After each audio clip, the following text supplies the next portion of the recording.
प्रश्न नहीं होता है, ज्यादातर सुझाव होता है, तो आप बोल दीजिए। नहीं, सुझाव नहीं है, मैं मतलब ये आपका अनुभव होता है, सुझाव होता है ज्यादातर। हाँ, वो अनुभव से ही थोड़ा सा पूछती हूँ कि ये जो अंतकरण है, ये तो जड़ है और इसको सत्ता जिससे मिलती है, बस उसी को तो स्वीकार करना है कि मैं अंतकरण नहीं हूँ। देखिए, आप जानते हैं पहले से।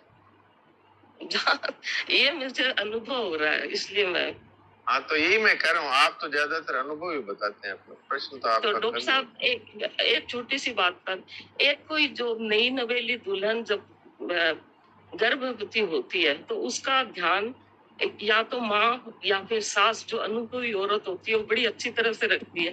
तो कोई साधक है अगर उस राह पर चल रहा है, तो जो इस तत्व को जो जानने वाले महापुरुष होते हैं या बड़े अच्छे साधक होते हैं, तो वो अपने साधकों को संभाल लेते हैं। इसलिए मैं ये बात इसलिए मैं आपको इसलिए बहुत महत्वपूर्ण बात बता रहा हूँ इस बात पे। हाँ, बताइए जरूर। जितने भी अनुभव होते हैं, वो सीधे ही जिस महापुरुष को या जिस अच्छे साधक को बताने होते हैं, उनको सीधा ही बताना, और सब लोगों के बीच में अनुभव बताने से वो अनुभव होना बंद हो जाता है। ये एक आपको बहुत गुप्त बात बताई है मैंने।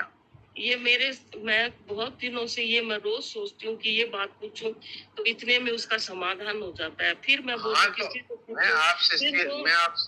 इसलिए मैं आपसे निवेदन कर रहा हूँ कि अपने अनुभवों को प्रकाशित करना अगर बहुत ही जरूरी हो तो उच्च कोटि के साधक को अथवा संत के सामने प्रकाशित कर सकते हैं, और वो भी तब कि जब हमें उनसे उसके बारे में समर्थन लेना हो अथवा हमारा कोई प्रश्न अटक गया हो। तो बाकी अपने अनुभवों को यदि सबके बीच में बोले हैं तो अनुभव होने बंद हो जाते हैं। ये एक बहुत ही रहस्यमय बात है जो मैं आपकी सेवा में। ये अनुभव नहीं है, मेरे को ऐसे लगता है ये बात मेरे को समझ में आ गई है, और आप लोगों को समझ में आ गई है, तब समझ में आ गई है, तब उसको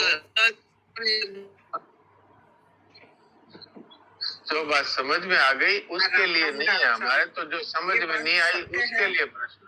ये मेरे अंदर भी हुई है ये बात, सत्य है कि अनुभव बताना नहीं चाहिए, पर कुछ तो अंदर ऐसे होता है कि भाई ये ऐसा हुआ, और कुछ मान बढ़ाई थोड़ी सी होती है। सुनिए, जिसमें आपकी श्रद्धा हो उसको आप सीधा ही वो बात कहें।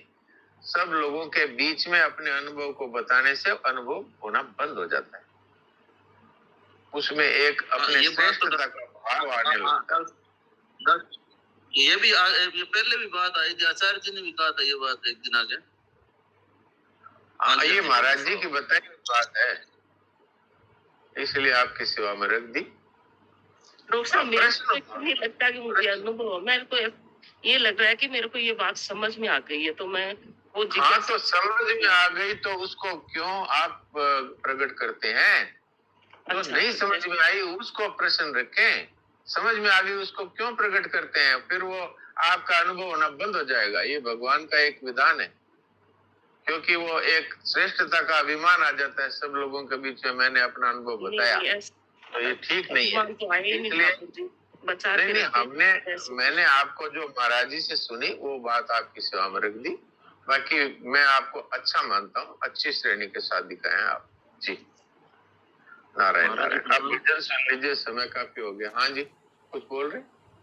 हाँ महाराज जी, ये पूछ रहा था अगर किसी से गलती हो गई, अपने अनुभव बता दिए, तो उसके लिए क्या क्षमा याचना करें?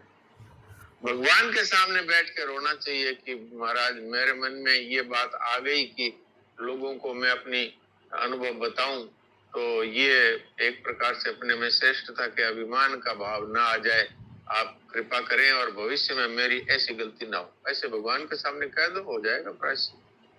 चलो जी। तो सुनो।